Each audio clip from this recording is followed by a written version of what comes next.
আবু সাঈদের রক্তের গলা আন্দোলনের সুফল যেটা, তারাই আজকে দেশ পুলিশের সামনে কিভাবে হাত ধরে বুক পাতি দিতে পারে। আবু সাঈদ কেন জীবন দিলেন? তার কি, তার তো ব্যক্তিগত কোনো কারণ সমস্যা ছিল না, তার তো ব্যক্তিগত কারণে সে জীবন দেয়নি।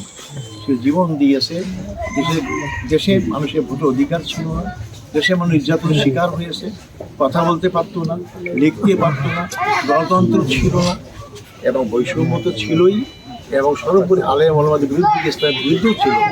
তারই বিরুদ্ধেই তারা একটা বহিঃপ্রকাশ, সে তার জীবন দিয়েছে।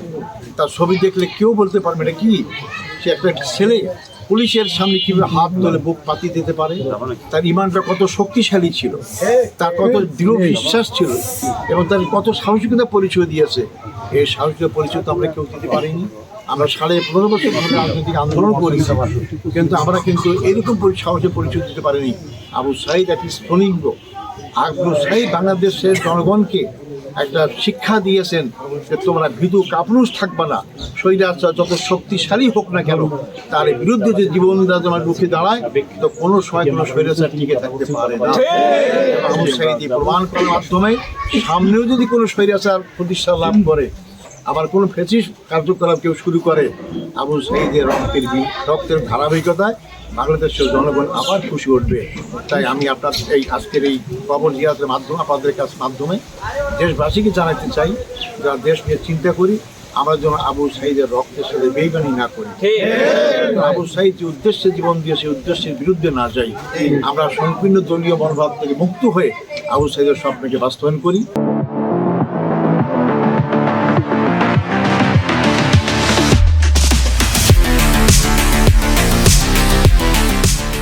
এবং আবু সাঈদের পিতা, তিনি বৃদ্ধ মানুষ, তিনি অনেক কষ্টে আছেন।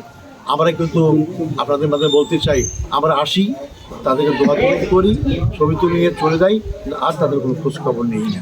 আমি মনে করি আমাদের দায়িত্ব আছে তাদের পাশে দাঁড়ানো।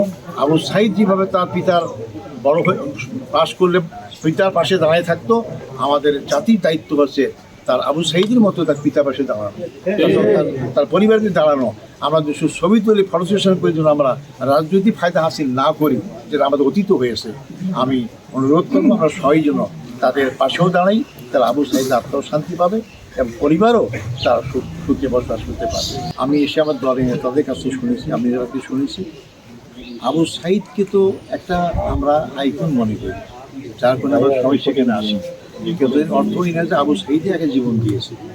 আবু সাঈদের পথ ধরে হাজার হাজার জীবন তরুণ যুবক দিয়েছে। আমরা জামাতের পক্ষ থেকে বলতে পারি, আমরা তাদের সবার বাড়ি দেওয়ার চেষ্টা করেছি, অনেককে আমরা তার ঘর বাড়ি তৈরি করতে চেষ্টা করেছি, আর্থিক সাহায্য করেছি, যারা পঙ্গু ছিল তার পঙ্গুত্ব থেকে যাতে সুস্থ হতে পারে তার ব্যবস্থা করেছি।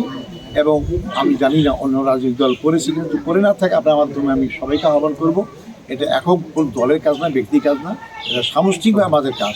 সর্বোপরি এটা রাষ্ট্রের কাজ। আজকে সরকার কিন্তু কারা?